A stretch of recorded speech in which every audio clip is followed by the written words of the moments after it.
En esta sesión plenaria segunda, le damos la bienvenida, por favor. Recuerden, las salidas están en la parte posterior, a la parte de los costados, de ser necesario, en caso de emergencia.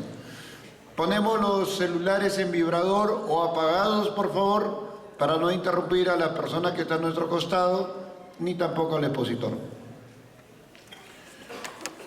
En nombre del doctor Modesto Montoya, le damos la cordial bienvenida a esta plenaria. Asimismo, invitamos al expositor Claver Palomino, por favor, de la Universidad Federal Santa Catarina de Brasil. Él es estudiante de maestría de la Universidad Federal de Santa Catarina. Pertenece al grupo de investigación de informática cuántica. Él nos trae el tema simulación cuántica de la electrodinámica cuántica de los espinores. En la mañana vimos un tema parecido a este complementario. Lo recibimos con un fuerte aplauso, por favor. Adelante. Buenas tardes. Sí.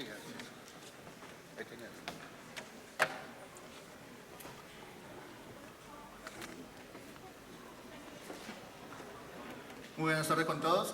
En esta ocasión voy a presentar una parte de mi trabajo de investigación que vengo desarrollando junto con mi orientador, el profesor Bruno Taquetani, sobre una área de la computación cuántica que es la simulación cuántica, aplicado la electrodinámica cuántica, considerando o usando los espinores.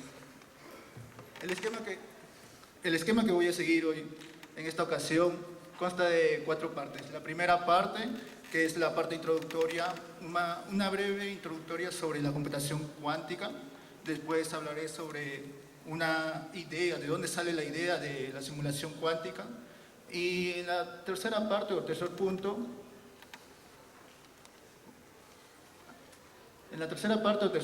describiré los campos que conforman o que intervienen en el proceso de la electrodinámica cuántica y así como el método que voy a considerar para lograr la simulación de la electrodinámica cuántica. En el último punto voy a describir o voy a nombrar los puntos que voy a considerar más adelante para alcanzar los objetivos de mi proyecto de investigación en la maestría. Cuando hablamos de computación cuántica, muchas veces debemos tener en cuenta que es diferente a la computación clásica. Una de esas grandes diferencias se da en las unidades de información, una diferencia entre los bits clásicos y los bits cuánticos. Para la computación clásica se tiene los bits clásicos, que son 2 valores discretos que pueden ser representados en 2 puntos, 0 o 1, un sí, un no, pero no 2 valores de forma simultánea o 2 valores al mismo tiempo. En cambio, en la computación cuántica, que debe cumplir las reglas de la mecánica cuántica, encontramos lo que nosotros tenemos como principio de superposición, es decir, que los bits cuánticos, que son representados a través de estados 0 y 1, están no solamente en esos 2 valores, sino en una combinación entre esos 2 valores. Eso quiere decir que si yo quiero analizar o obtener un qubit 0, voy a tener una probabilidad de alfa cuadrado, y si yo quiero obtener un qubit de 1, voy a tener una probabilidad de beta cuadrado. La suma de estas probabilidades me tiene que dar 1 debido al principio, a la normalización de los estados.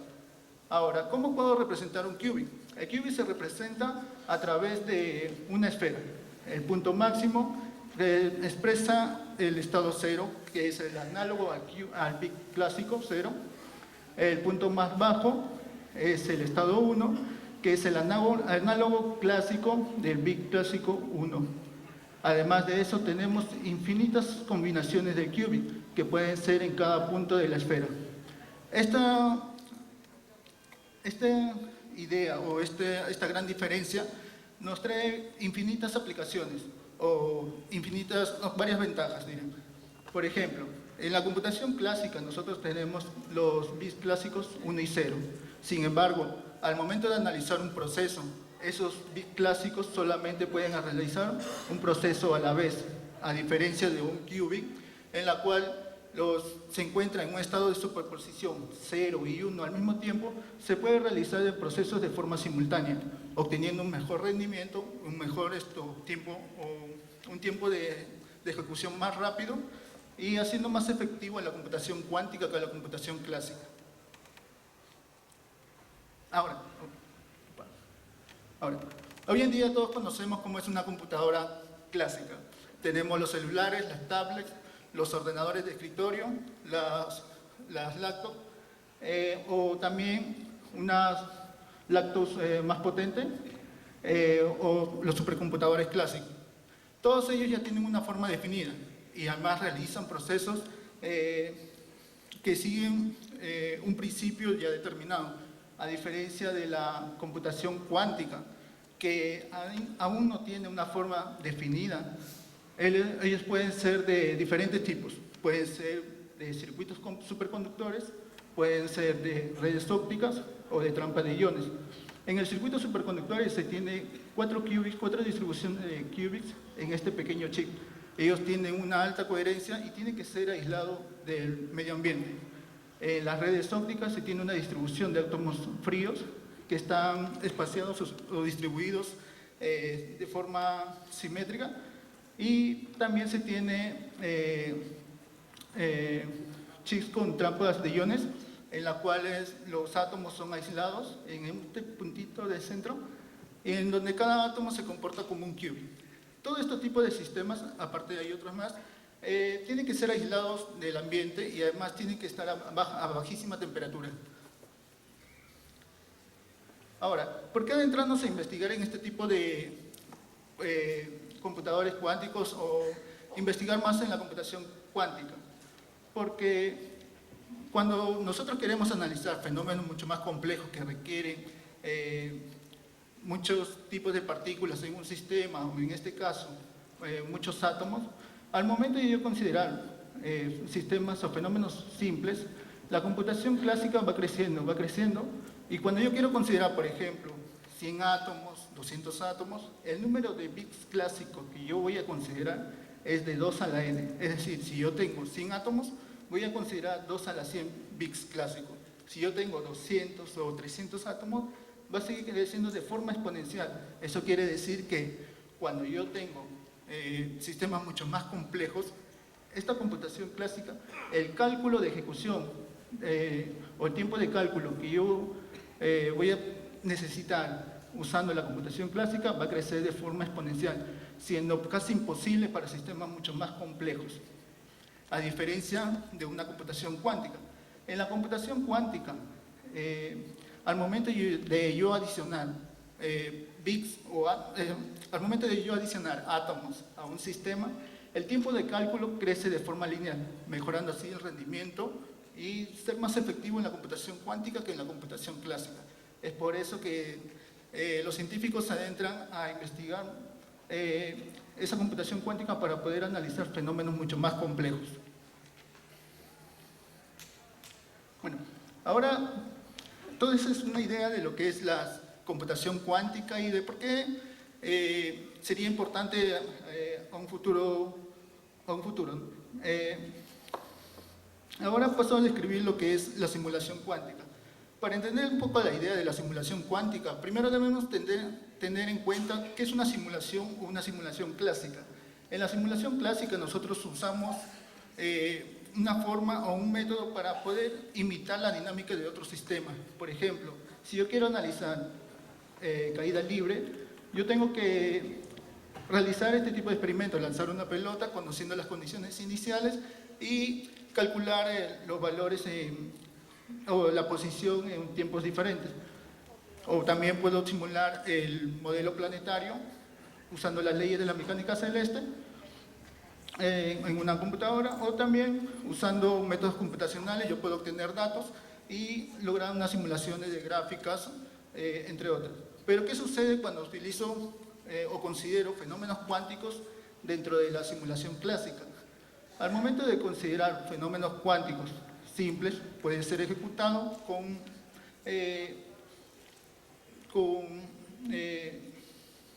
mucha dificultad.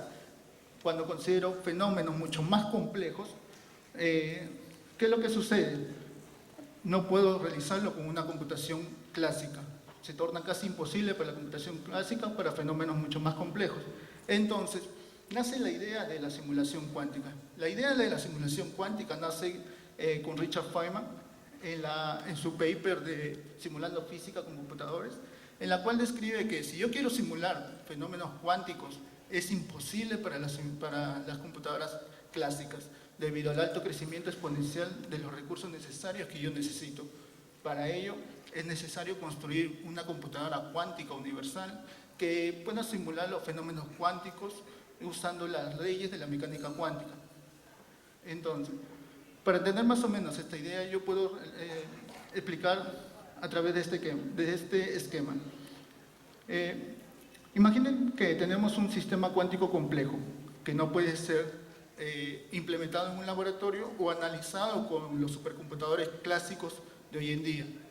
Entonces, según la teoría de la mecánica cuántica, yo puedo conocer el estado inicial de este sistema complejo, conocer el hamiltoniano de dicho sistema que lo describe y hacerlo evolucionar hasta obtener dicho estado en un tiempo cualquiera. Es decir, yo conozco la dinámica de este sistema cuántico complejo.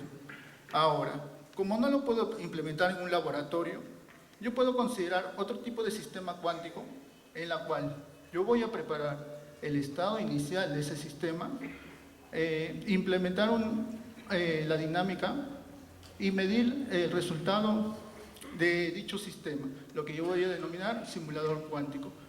Este sistema análogo va a imitar de forma análoga la dinámica de este sistema cuántico complejo. Es decir, que yo puedo simular un sistema complejo utilizando un sistema más controlable y que puede ser implementado en un laboratorio. Es lo que yo denomino sistema cuántico para simular otro sistema cuántico. Más o menos esta es la idea de la simulación cuántica. Y este tipo de ideas tiene ya varias aplicaciones. Una de las aplicaciones se da en la cosmología para analizar el efecto Unruh. No podemos analizar en un laboratorio el efecto Unruh, sin embargo, usando la simulación cuántica podemos determinar la temperatura de la radiación del efecto Unruh. Usando, en este caso, los autores utilizaron trampas de iones y también se tiene aplicaciones en la teoría cuántica de campos, en la cual el profesor Enrique Solano, junto con su grupo de investigación, realizaron esta contribución en la simulación cuántica, en la teoría cuántica de campos, en la cual estudia la dispersión de partículas fermiónicas usando campos bosónicos. También se tienen muchas aplicaciones en lo que es la química, para estudiar la estática y la dinámica dentro de las propiedades químicas de las moléculas.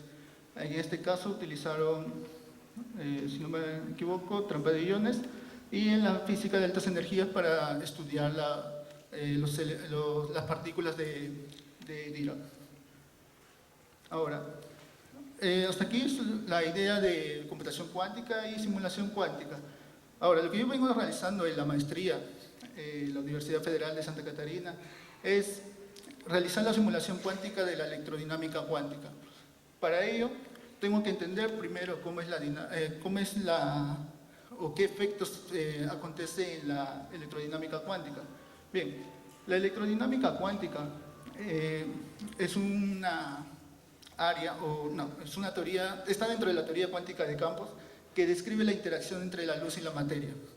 Es decir, por ejemplo, en este diagrama de Feynman, una interacción entre la materia, la luz y la materia. En este caso, la materia descrita por el campo de Dirac y la luz descrita por el campo electromagnético, que serían los fotones. Este tipo de dinámica está descrito por este lagrangiano.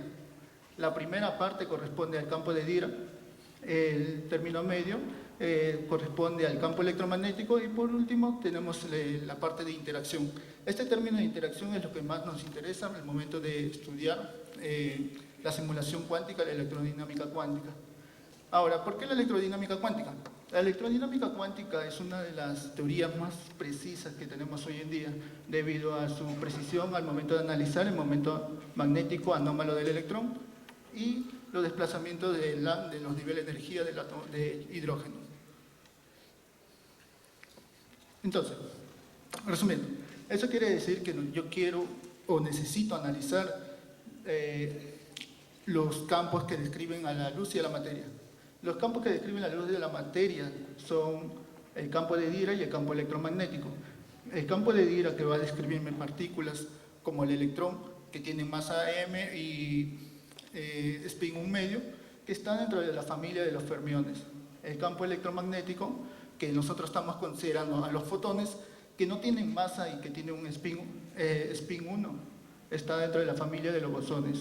Además de eso, necesito analizar lo que son la interacción. De aquí en adelante es un poco más teórico para entender cómo es la dinámica de la electrodinámica cuántica.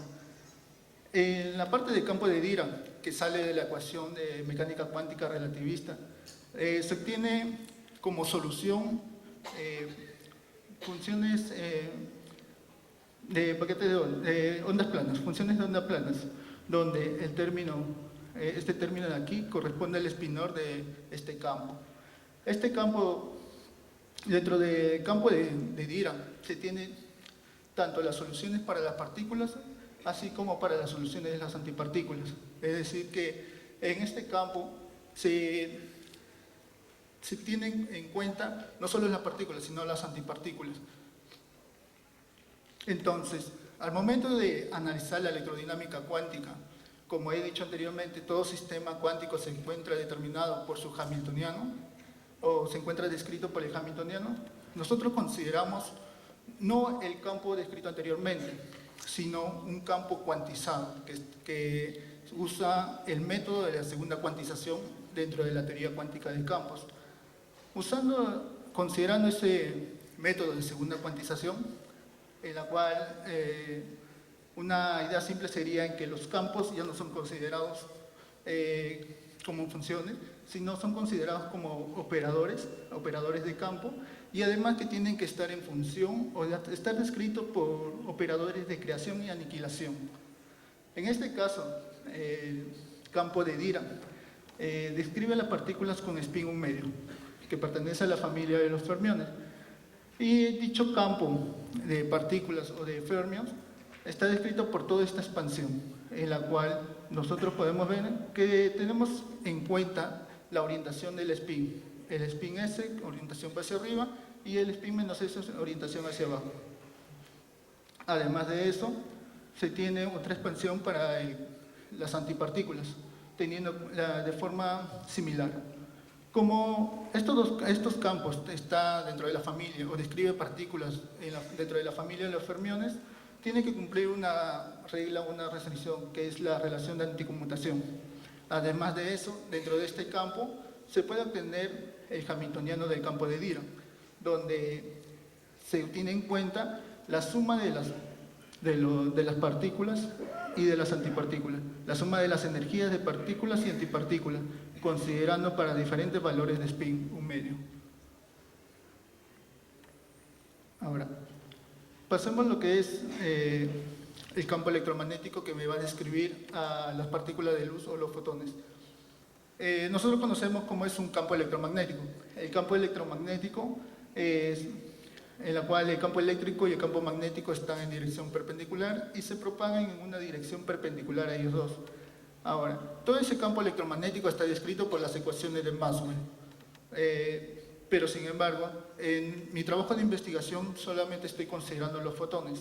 Los fotones son partículas que no tienen carga y tampoco tienen un flujo de corriente. Eso quiere decir que, considerando esta restricción, para el caso de los fotones, yo tengo este campo eléctrico y magnético, descrito por un potencial escalar y por un potencial vectorial, en la cual se denomina un cuadripotencial, en la cual para la parte 0 se tiene un potencial escalar y para la parte espacial se tiene potencial vectorial. Eso quiere decir que no es necesario describir al campo eléctrico y magnético y realizar la segunda cuantización, sino solamente necesito realizar la segunda cuantización en este campo para el cuadripotencial. y a partir de ello obtener el campo eléctrico y el campo magnético. Además de eso, se encuentra otro tipo de problema dentro del campo electromagnético. Uno de esos problemas es que el campo electromagnético tiene 4 grados de libertad. 2 grados de libertad que no son físicos y otros 2 grados de libertad que sí lo son. Por ejemplo, para las ondas transversales. Entonces, para restringir esos 2 grados de libertad y solamente considerar la parte física, es lo que nosotros usamos la restricción de calibre o la restricción de gauge, en la cual nosotros consideramos que la restricción para que la divergencia del campo electromagnético sea 0 y que el potencial, la divergencia del potencial vectorial sea 0 y el potencial escalar también sea 0. Esta restricción se llama gauge de radiación o calibre de radiación. Y considerando esta restricción se obtiene la cuantización del campo electromagnético, donde este término de aquí determina la polarización para las ondas transversales y se tiene los operadores de aniquilación y creación de los fotones. Como estas partículas o como los fotones pertenecen o tienen masa, no tienen masa y tienen spin 1 y pertenece a la familia de los bosones, tiene que cumplir la relación de conmutación, este tipo de relación, donde, y además se obtiene también un hamiltoniano que describa este campo electromagnético, donde se tiene la suma de las energías para diferentes polarizaciones. Una vez conocido el campo de Dirac y el campo electromagnético, que me va a describir los campos o las partículas de materia y luz, podemos describir lo que es la electrodinámica cuántica, hamiltoniano de la electrodinámica cuántica. El hamiltoniano de la electrodinámica cuántica está conformado por estas 3 lagrangianas. Uno que pertenece al campo de Dirac, el otro al campo electromagnético y el otro al hamiltoniano de interacción. Es todo este tipo de hamiltoniano, en la cual consideramos el spin-OR y el spin para obtener una simulación cuántica de la electrodinámica cuántica. Y los términos que nos interesa es la parte de interacción. Ahora, hasta aquí se tiene la descripción de la electrodinámica cuántica. Nosotros debemos ahora considerar un método. El método que nosotros estamos considerando es del profesor Jorge Casanova, junto con los colegas, en la cual estudia la interacción o la dispersión de modos de campos fermiónicos y antifermiónicos mediados por un campo bosónico, en la cual ellos utilizan 3 restricciones. Primero, que es en una dimensión, y el otro que es fermiones y bosones escalares, en la cual se obtiene este tipo de hamiltoniano, que es más simple, y operadores de campo, tanto para los fermios como para los bosos. Si comparamos el hamiltoniano con nuestro hamiltoniano en la electrodinámica cuántica, podemos ver la complejidad al momento de realizar esta simulación.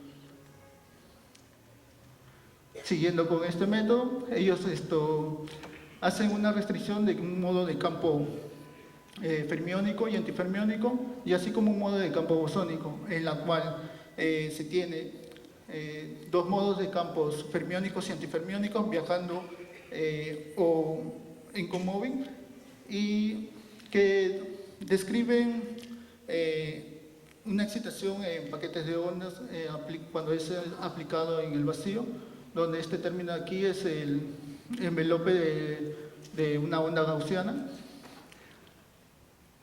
y tanto como para el fermio como para el antifermio. Este tipo de dinámica está descrito en este diagrama de Feynman, donde se tiene la interacción de paquetes de ondas entrantes para fermios y antifermios, que interactúan con un campo bosónico, y además se tiene diferentes términos de perturbación.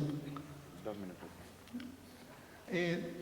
Para terminar, usando este método, ellos restringen o transforman este operador de campo y consideran solamente un modo de campo bosónico, obteniendo este tipo de hamiltoniana.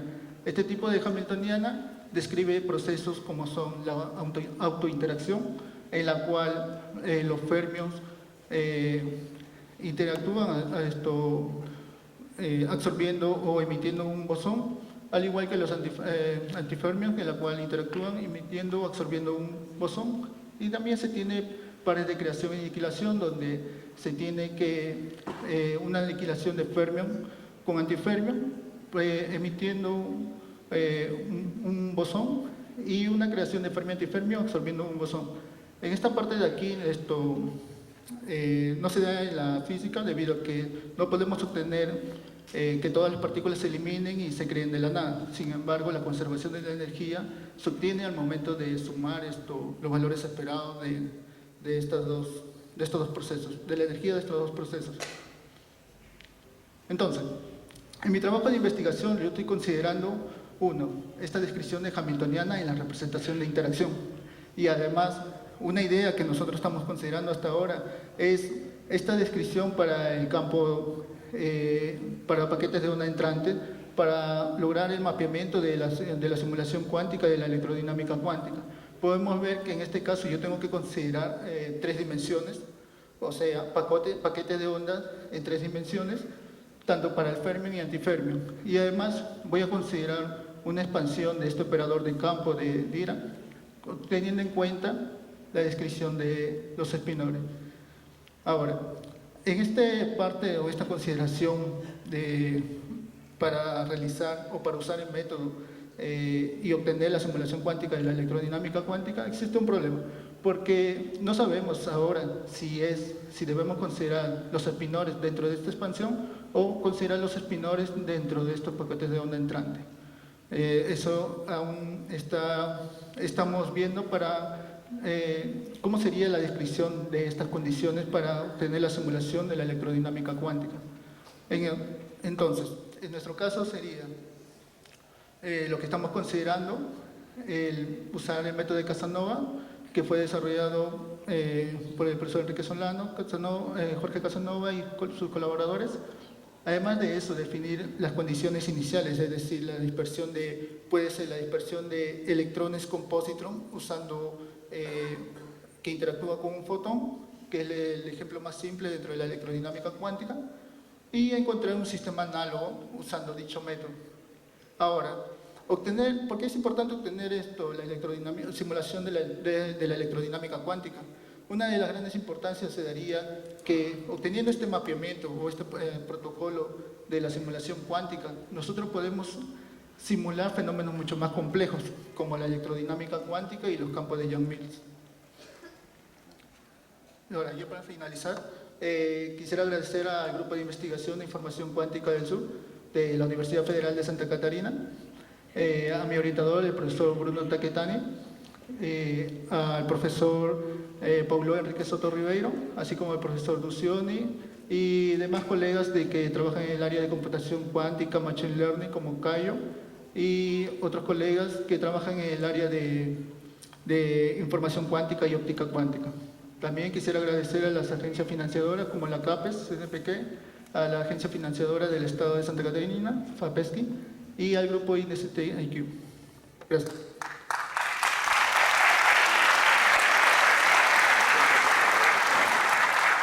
Muchas gracias.